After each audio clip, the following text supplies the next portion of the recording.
buenos días. Hoy viernes 24 de enero del año 2020, transparencia informativa con ustedes. Hoy es un día en el que vamos a tener un invitado muy especial. Una persona llena de conocimiento que tiene mucho que aportar, por lo que será un programa muy interesante. Le invitamos a que se queden con nosotros hasta el final. Como siempre, iniciaremos este programa con las gloriosas notas de nuestro himno nacional.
Así iniciamos. Señores, como siempre voy a hacer, antes de entrar con nuestro invitado, un pequeño comentario, porque si no lo hago, me muero del corazón. Me mata el corazón. Y todos los que nos siguen saben cuál es mi línea y lo que yo he venido exponiendo en cada programa que hago. De que la situación en la República Dominicana en cuanto a la delincuencia se nos está yendo de las manos. Y esta semana nos enteramos de algo que nos ha roto el corazón a todos los que tenemos corazón aún, a todos los que mínimamente nos llamamos ciudadanos, que le duele la República Dominicana, que le duele lo que está sucediendo en nuestro pedazo de tierra. En ese aspecto, yo me uno al dolor de la familia Campos. Y no los conozco a ellos como familia, no conozco al señor Campos, pero por lo que vi, sé que es una persona de principios y sé que crió sus hijos en base a los buenos valores. Para que un inservible, rastrero, arrebate una vida, porque sí. Quiero compartir con ustedes a lo mejor algo que ya ustedes han visto, pero quiero compartir con ustedes las palabras de este padre herido, que un desarmado le quitó parte de su vida. Comparto con ustedes las declaraciones de este padre. Ustedes, ¿qué tienen que decir el gobierno, las autoridades? Todo el mundo sabe qué es lo que pasa aquí en este país. Esto está jodido. Aquí no hay seguridad. Eso se lo digo yo.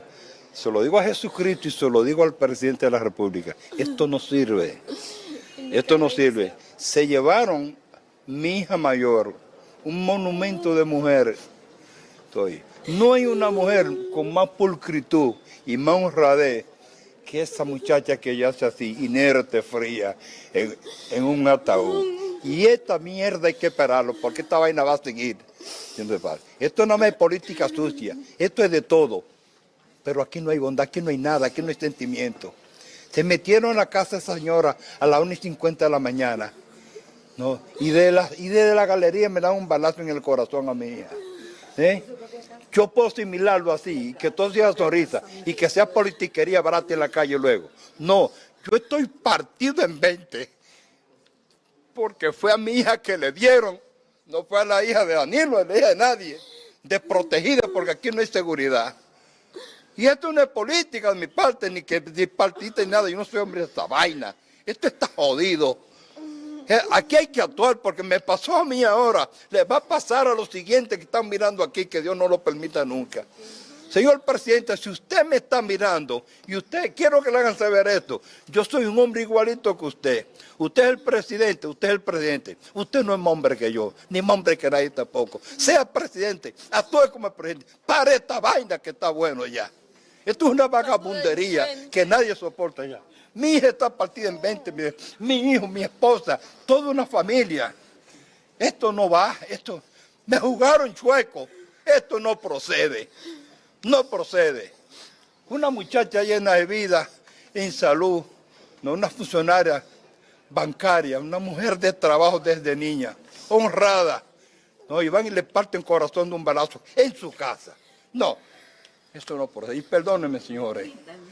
Discúlpenme que mis condiciones, que me salte, pero fríamente no puedo hablar porque frío no estoy. Frío está mi cuerpo inerte, mi hija allí, en ese ataúd. Perdónenme, tengan buen día. Ahí vieron, eso a mí me rompió el alma, pero los buenos dominicanos, yo no sé qué es lo que vamos a tener que hacer, será constituir.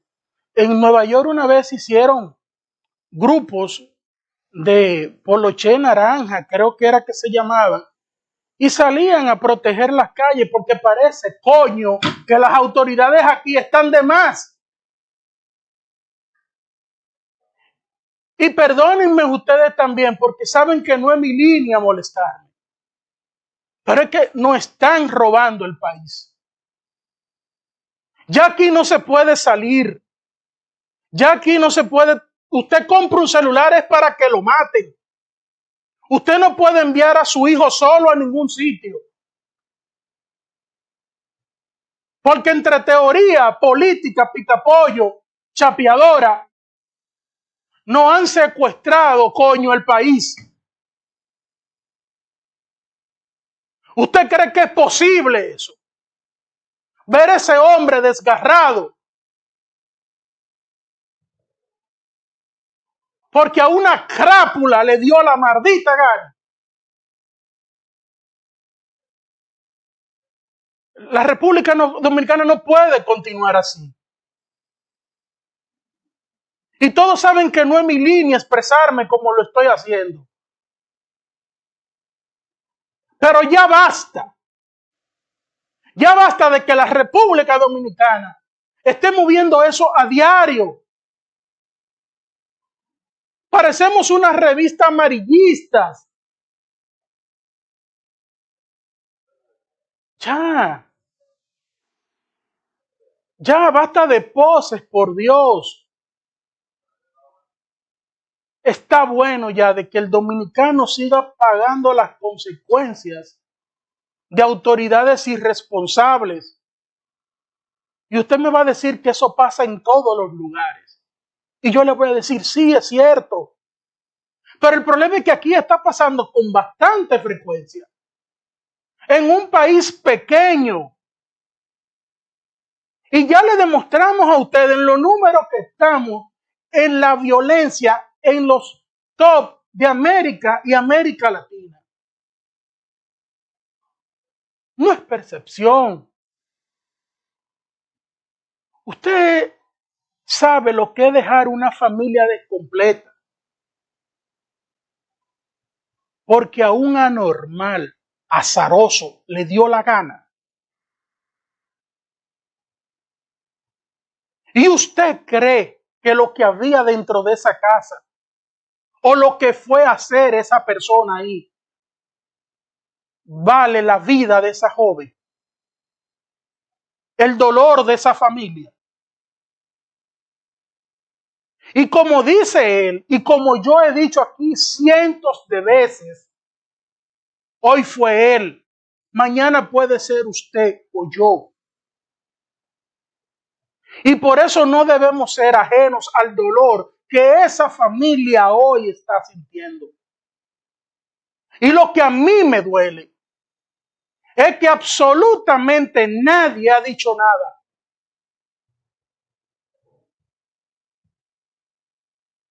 Pero claro, eso no es política.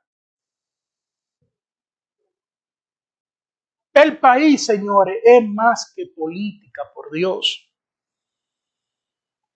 Ya basta. Ya basta de que continuemos en esta ola de violencia. Ya basta de que nosotros entendamos que eso es normal. Eso no es normal.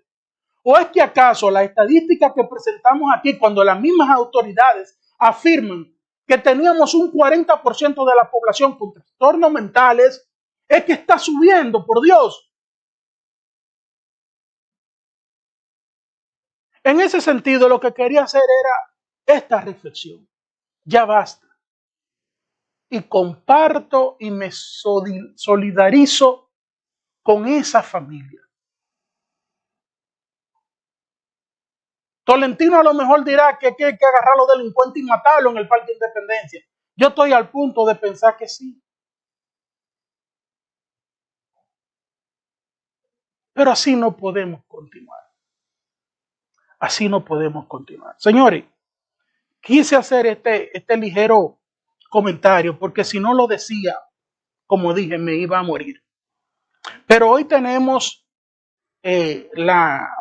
la presencia aquí de una gran persona, de un amigo, de un intelectual, de un jurisconsulto.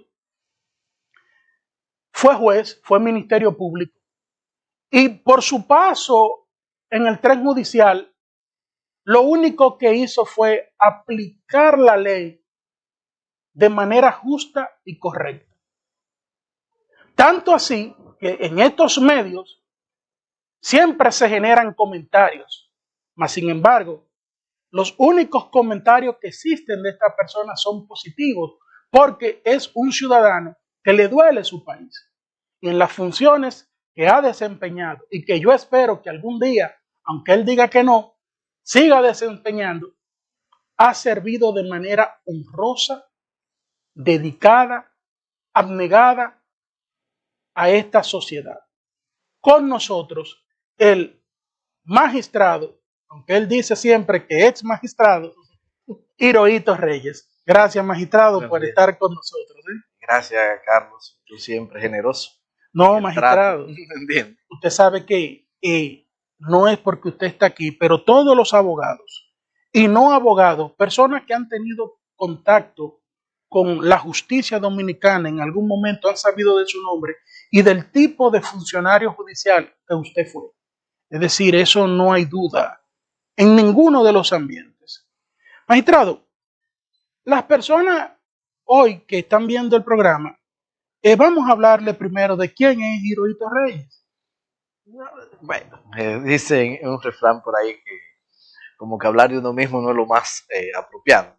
No, yo sencillamente soy de La Vega, vine en el año 93 a trabajar como abogado ayudante fiscal, lo que eran fiscales adjuntos, que ahora son procuradores todos. Y trabajé hasta el 98 en esas funciones. Y a partir del año 98 entré a la carrera judicial como juez de primera instancia. Me tocó sustituir al magistrado Severino en la séptima cámara penal ahí durante 5 años. Después tuve 8 años en Cortes y después 7 años y unos cuantos meses en la Suprema Corte de Justicia. Aparte de eso, siempre paralelo a eso, conllevé desde el año 91 la docencia universitaria. Pues en la Vega, en la ONFU.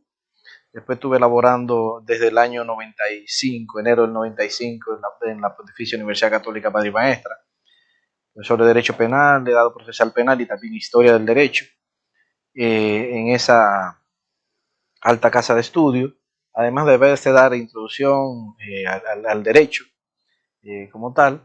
Y he elaborado en programas de maestría de la Universidad Autónoma de Santo Domingo, de la Universidad P, de la misma Pontificia Universidad Católica Madre y Maestra. Y eso ha sido más o menos. y después unos estudios que uno hizo acá, otro que hizo fuera, pero vamos a, como dicen, ahí ha sido el desenvolvimiento. Así es. Sí. Magistrado, viendo el panorama, el caso que acabamos de presentar, que todos los comentarios son exclusividad y responsabilidad mía, Sí. yo quisiera escuchar su opinión como ciudadano. Despójese de ese conocimiento amplio que usted tiene como juez, de lo que sucede en una familia que acaba de pasar por esa situación. Sí. Carlos, como decía un filósofo, nada humano me es ajeno. Y la justicia tiene dos realidades. La realidad hacia el colectivo, hacia la sociedad. La sociedad se siente consternada por hechos que se entiende que son actos de injusticia. Y también la justicia es una realidad hacia lo particular, hacia esa familia exclusiva, hacia esa persona exclusiva del hecho. Es decir, pasa un hecho delictivo que amerita la intervención de las decisiones de los tribunales, y ese hecho se tiene que, si no se hizo justicia con relación a ese hecho, para esa persona, para ese particular, no hay justicia.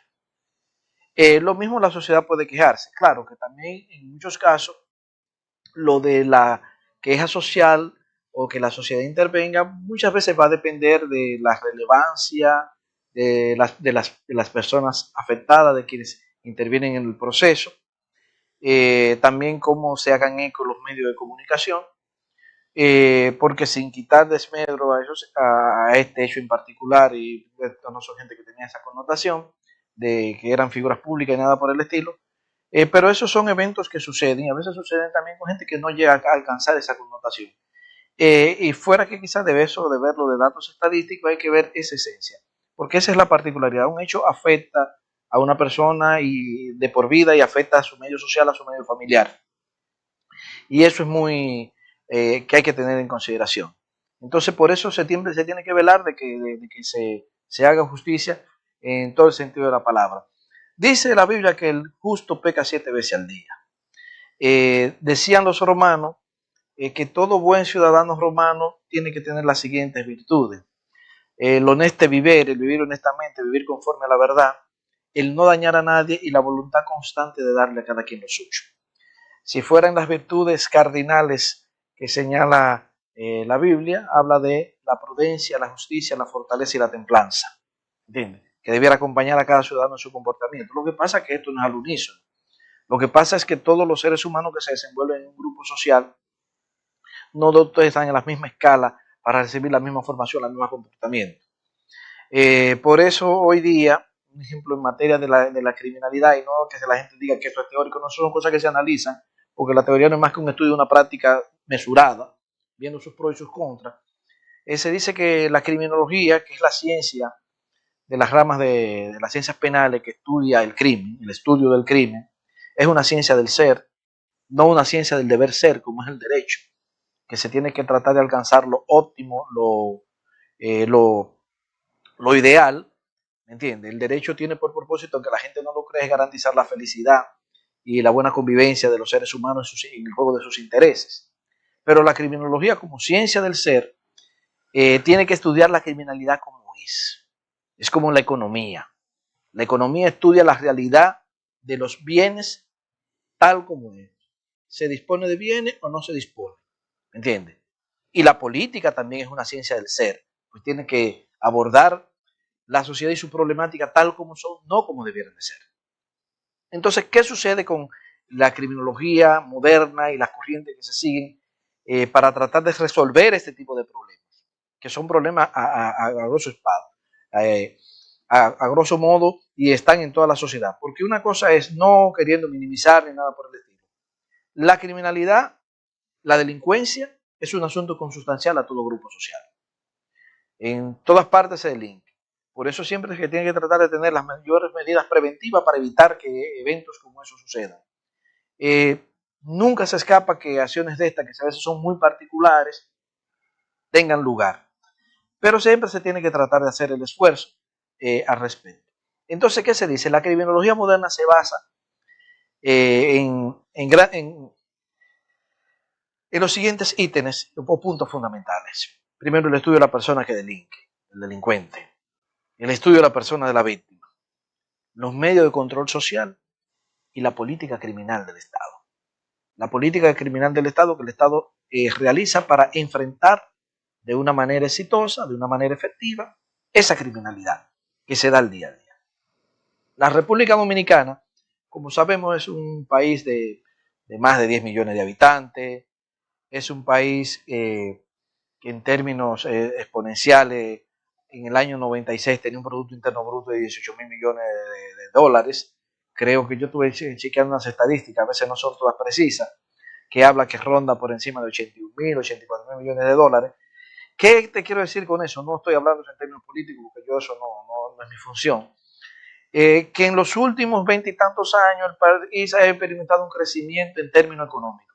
Eso quizás no se ha reflejado en términos de distribución de esos bienes y de esos recursos. Y conjuntamente, que es ahí donde quiero llegar, cuando un país crece económicamente, también crece en este tipo de situación, que es la criminalidad, la delincuencia.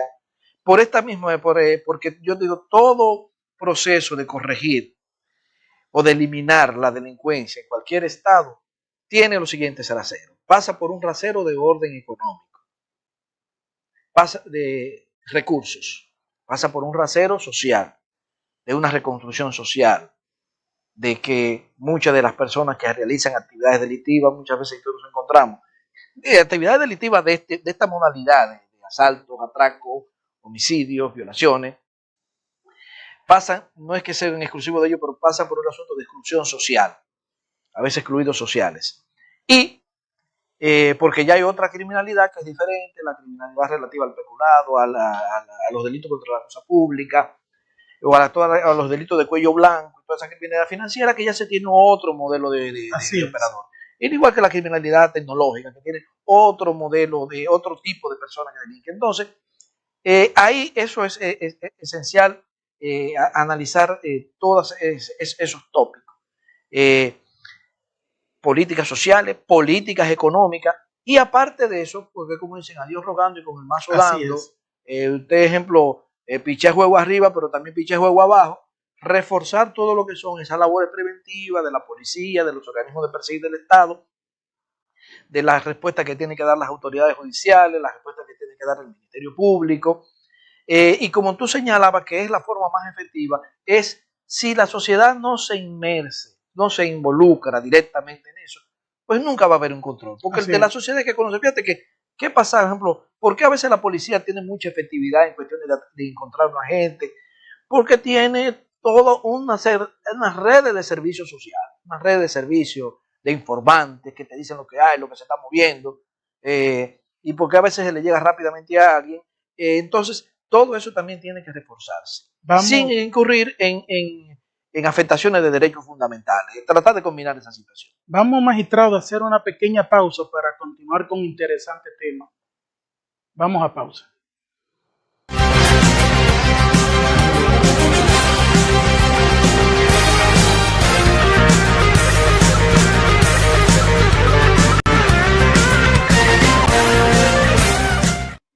Volvemos. Muchas gracias a todos los que nos siguen por las redes sociales. Gracias por su apoyo. Siempre he dicho que Transparencia Informativa se está volviendo el programa que es, gracias a ustedes. Señores, con el relajo, Transparencia Informativa está generando 70,000 views, como dicen popularmente, muerto de risa, fresquecito. De ahí. Pero eso es gracias a ustedes. Estos views no lo tienen programas tradicionales. Y eso para nosotros nos llena de satisfacción saber que contamos con su apoyo. Gracias a todos los que han comentado en las redes sociales la participación del magistrado. Y gracias, como siempre, a Evelyn, a Harrington, a todos los que están con nosotros. Gracias por su apoyo. Magistrado, seguimos con su magnífica exposición. Sí. Entonces te decía que esos ítems, ejemplo, desde el punto de vista política sociológica, política económica, va para el asunto de aquellas personas que delinquen, que son los que generan la delincuencia. Pero también otro ítem es trabajar en las víctimas que se puede trabajar. Por ejemplo, los menores están, los niños pequeños, cuando son objeto de acciones delictivas, son muy expuestos y son muy vulnerables.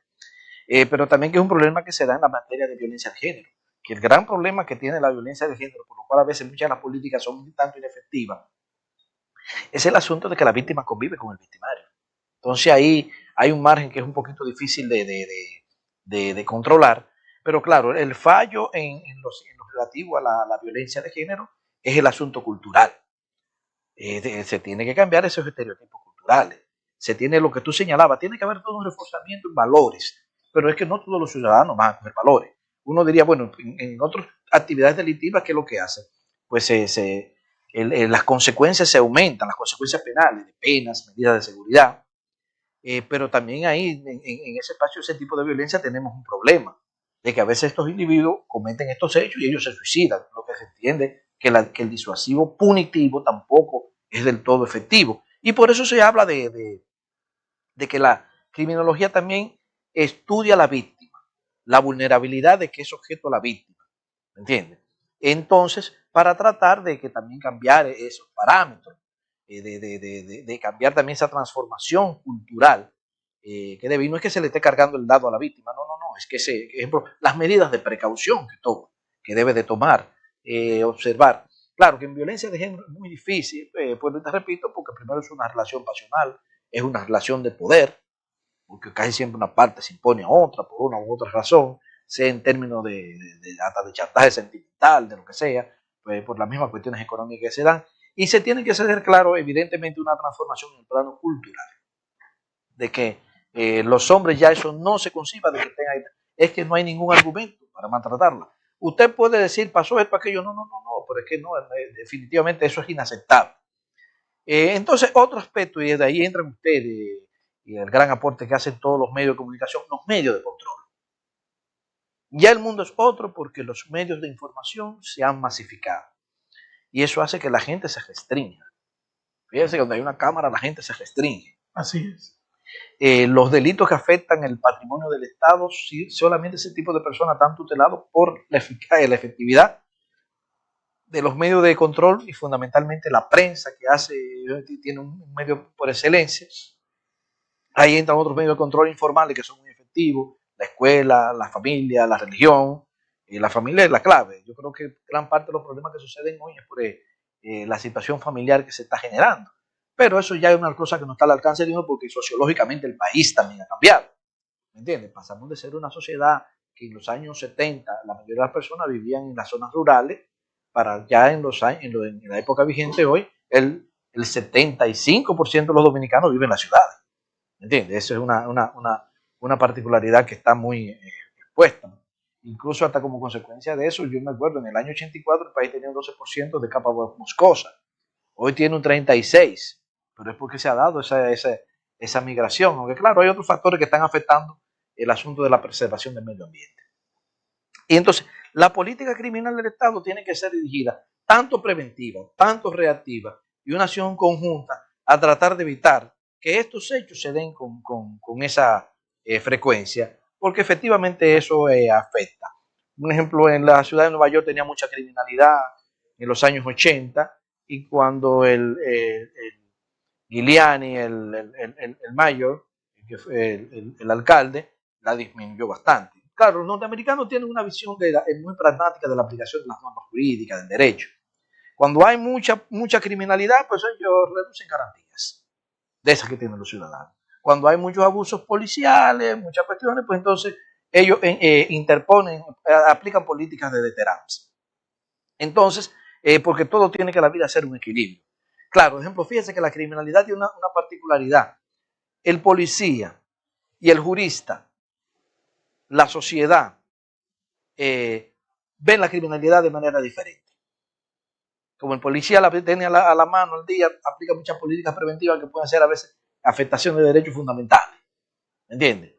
Pero es que él está viendo eso todos los días, se trabaja con perfiles. El jurista no, y el jurista la ve desde el punto de vista de los derechos fundamentales establecidos en la Constitución, pactos, leyes, etcétera, etcétera, y eso hace que tenga una visión diferente. Y la sociedad, fíjense una cosa, paradójicamente a lo que toda la gente piensa, la mayoría de los entes colectivos, cómo ven la sociedad, cómo aprecia o cómo entiende cuál es la función del derecho penal, se basa todavía en esa visión retributiva de la pena como castigo, de la pena como un instrumento para hacer justicia. Cuando ya hay otro elemento que habla de la rehabilitación, entonces, pero todas esas cosas se combinan y pueden convivir perfectamente. Magistrado, vemos siempre en estos hechos que tanto nos están afectando como sociedad por la violencia que está imperando en el país, menores de edad. Pero con el menor de edad vienen una serie de situaciones jurídicas que es importante que verla desde un punto de vista de una persona con tanta sapiencia en los temas jurídicos como usted. Porque el menor de edad, el código penal, la jurisprudencia, la doctrina siempre lo protege ante un hecho que ha consumado hasta cierta edad. Luego de ahí vienen responsabilidades. Entonces, ¿cómo podemos nosotros explicarle a todo aquel que nos está viendo ahora? Porque me preguntan muchas veces, pero ¿y los menores? Bueno, ¿cómo podemos explicarle a los que nos están viendo el esquema del menor de edad en este universo, pudiéramos llamar, de las leyes penales en la República Dominicana?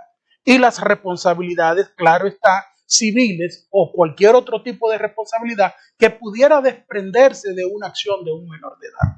Sí, mira, el asunto de la responsabilidad de los menores empezó aquí en el país a legislarse en el año 42, cuando se establecieron los tribunales tutelares de menores, en donde pasaba lo siguiente. Esa ley veía al menor no como un sujeto de derecho, sino como un objeto de derecho. Y esa ley estuvo vigente hasta el año 94, cuando se produjo la reforma del Código Procesal Penal, la ley 1494.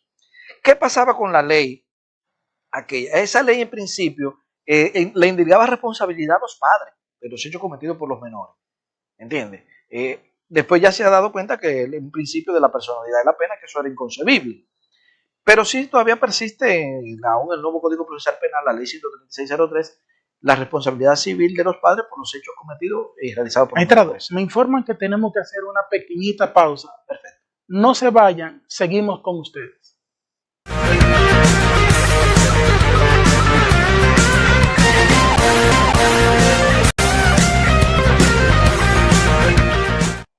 Seguimos. Magistrado, habíamos quedado en los menores de edad. Sí. Sí, mire, entonces, sí, en el año 42, entonces se había promulgado esa ley, se crearon los tribunales tutelares de menores. Estableció una particularidad, incluso yo me tocó trabajar cuando ingresé a la fiscalía, que era que el Ministerio Público le tocaba opinar si el menor, después de 16 años, si se entendía que había actuado con discernimiento, entonces se enviaba a la justicia ordinaria. Yo recuerdo que yo era el Ministerio Público y de la Corte de Apelación estaba la doctora Oli Herrera Carbucia, la que está en la Corte Penal Internacional. Entonces se estableció esa particularidad. La ley 1494 eliminó eso e introdujo, atendiendo a lo siguiente. Usted sabe que la ley es un mensaje prescriptivo, es un enunciado prescriptivo que se le transmite al ciudadano. Entonces se dice, ¿por qué existen los inimputables? Aquellas personas que no están en capacidad de entender el mensaje que la ley le prescribe, que son los enajenados mentales, y ese tipo de personas no son objeto de sanción, porque se colocan en condición de inimputable. ¿Qué sucede con el menor? Que el menor tiene una imputabilidad disminuida, porque su grado de capacidad, su grado de conocimiento, de asimilación, es menor que el del adulto. E incluso dentro de los mismos menores se establece que debajo de 13 años el menor no es penalmente imputable por el nivel de desarrollo y entendimiento. Encima de 13 años ya se le reconoce imputabilidad. La ley 1494, basado en la Convención de Belén do Pará, en muchos instrumentos internacionales que protegían la niñez, en donde ya el menor pasó de ser un objeto de derecho a ser un sujeto de derecho, se le impuso una pena máxima en los delitos cometidos por los menores de 2 años. Después la ley 1494 elevó, la ley 13603 elevó esa pena, se elevó a 8 años, que creo que es la pena que está vigente hoy ¿Qué sucede? Que a veces pasan hechos atroces cometidos por menores y la gente dice, bueno, pero esta pena no es proporcional al daño causado. La razón por la cual el menor tiene esa pena atenuada es como consecuencia de su nivel de entendimiento.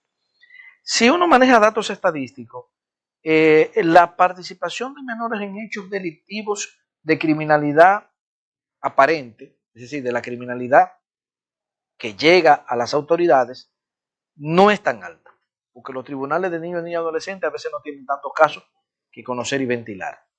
Ahora bien, como hechos estos pasados recientes, como lo de la niña esa de 4 años, como de otra menor también de 4 años que había muerto ahí en Alma Rosa, que fueron perpetrados por menores de edad, entonces se da una particularidad, y es que en esos casos, en el de Alma Rosa, habían 3 menores, 2 de los cuales estaban debajo de 16 años. Y el de 16 años creo que se le sancionó 8 años. Hubo 2 de ellos que no pudieron ser sancionados porque no estaban encima de 13 años, esa es la precisión. Entonces, eso genera ese tipo de escarceo. Yo recuerdo que me tocó a mí conocer un caso en la 7ª Cámara, yo estaba ahí de juez, que fue que unos menores de edad y mataron a una niña en el cementerio de Cristo Rey, la sorprendieron, que estaba ahí con otros muchachos. Pues el asunto es que uno de ellos le dio un machetazo en la arteria femoral y la muchachita murió. Ellos duraron más de 8 años que no iban a juicio para que el magistrado Severino no le conociera el proceso. Y cuando fueron, me tocó a mí juzgarlo. ¿Qué pasó? Que ya había intervenido la ley 1494 y los hechos habían ocurrido creo que en el año 86 por ahí, 87.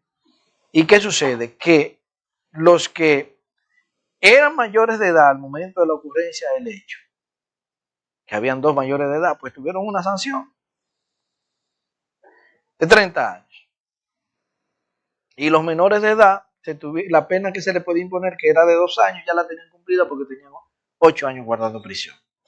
Entonces eso siempre genera esa dificultad. En el derecho comparado, en otros sitios, a veces hay menores que le aplican una mayor sanción. Fijaros también que todo lo relativo al aspecto punitivo con relación a los menores son penas de carácter resocializante, de incorporarse, y eso siempre va a generar todo eso. Pero el problema es que mucha de esa criminalidad, a veces pequeña, aunque quizás no, vuelvo a repito, no se registra tanto el dato estadístico, a veces se interviene menor de edad, a veces se usa menor de edad.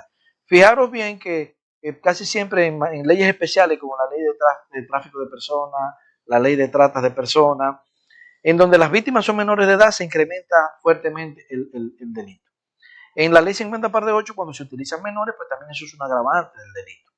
Entonces, hay que tomar en cuenta eso, que la intervención del menor, de los menores en el derecho penal no es ajeno, siempre se está involucrado y pasan hechos de esta naturaleza. Eso, por ejemplo, recuerda en Italia un gran cineasta que lo mató un menor de edad, y recuerdo que ese menor de edad cumplió 8 años, y eso siempre llamó la atención.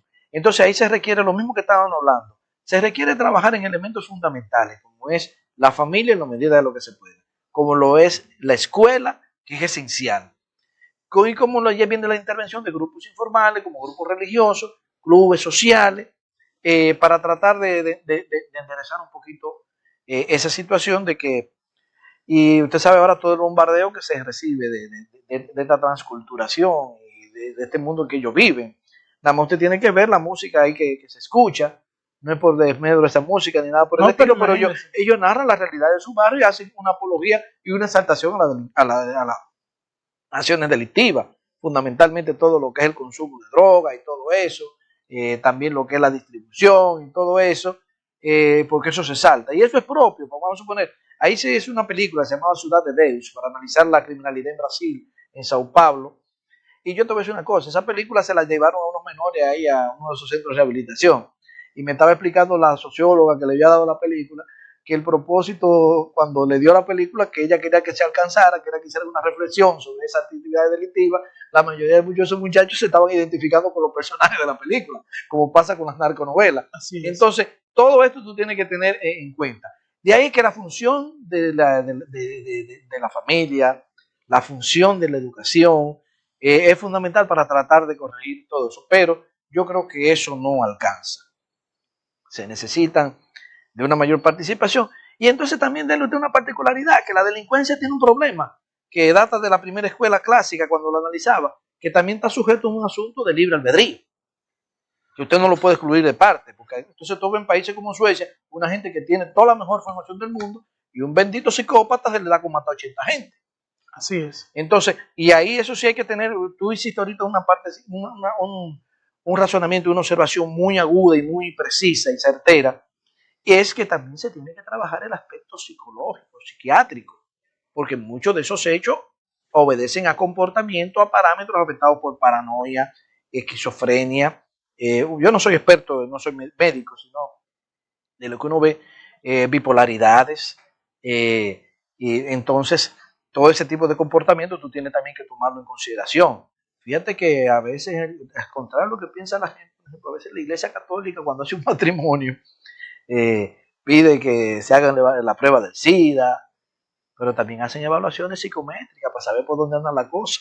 A través de la compatibilidad, claro, que en materia de la relación de pasión muchas veces esa vaina es trascendente, pero es decir, que se tiene que trabajar en todo eso. El Estado en materia de la criminalidad juvenil ha hecho una gran inversión, se ha trabajado mucho en eso, pero todavía eso siempre va a seguir como asignatura pendiente, porque por mucho que tú hagas, ¿qué pasa? Que si el menor te vuelve al mismo medio social, que es el medio social que lo conlleva o que lo condiciona a delinquir, eso no va a ser fácil. Y no es exclusivo tampoco de la gente que vamos a suponer de escasos recursos, porque también se dan, acuérdate del caso Llena. Entonces, eso no es así. Entonces, muchos de esos factores están ahí y creo que se tiene siempre que seguir trabajando y reforzando en esa línea. En ese aspecto, magistrado, entonces estaríamos hablando que estamos haciendo una especie de qué sé yo, tirarle piedras a la luna, tratando de buscar una solución a los problemas de violencia en el país mediante la represión. Usted está diciendo que habría que cambiar los factores sociales y económicos del país para poder tener un avance desde el punto de vista de sociedad y disminución de este tipo de acciones de los ciudadanos en la violencia en sí. Mira lo siguiente, si nosotros no podemos escapar a nuestra realidad social, ¿cuál es la realidad social, económica, política que tenemos? Es que esos problemas los tenemos vigentes ahí.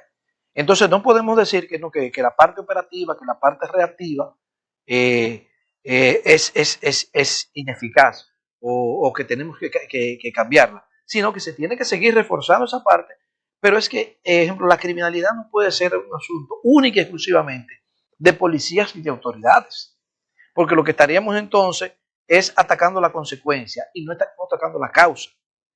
Entonces, por eso yo te decía, toda política criminal pasa por un rasero de orden económico y de orden social. Y aún haciéndose todo eso, tenemos que tener en cuenta que siempre habrá delincuencia en una u otra medida. Entonces, y pasa por, bueno, y repito, por eso la criminología aborca esos factores.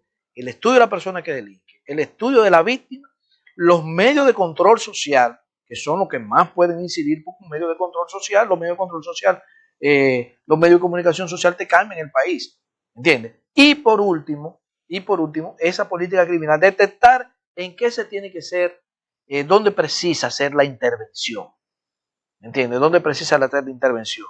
Eso es tan sencillo como eso. Vamos a suponer, tú tienes un psicópata que ha cometido un hecho, pues tú no le puedes mandar a un jurista con un código atrás, tú tienes que mandarle un policía que tenga el entrenamiento, que tenga la misma determinación del para actuar para corregir eso. Así es. Porque hay que ser realista. Magistrado, se nos acabó el tiempo. Qué rápido se fue. Muchas gracias por haber estado con nosotros y todos aquí me han manifestado su opinión muy positiva. Carlos, como siempre, agradeciéndote, tú muy generoso. Y lo que más que hago, que aparte del gran aprecio que te tenga y la admiración que ello conlleva, es por tu autenticidad. Gracias, magistrado. Eso es recíproco. Esperemos que usted nos acompañe otro día. A tu orden, estamos. Muchas gracias, magistrado. Está bien. Señores, Transparencia Informativa por el día de hoy ha llegado a su final. Como siempre, y siempre le digo gracias a todos. Gracias. El lunes, Ramón Tolentino con ustedes en otro programa de Transparencia Informativa.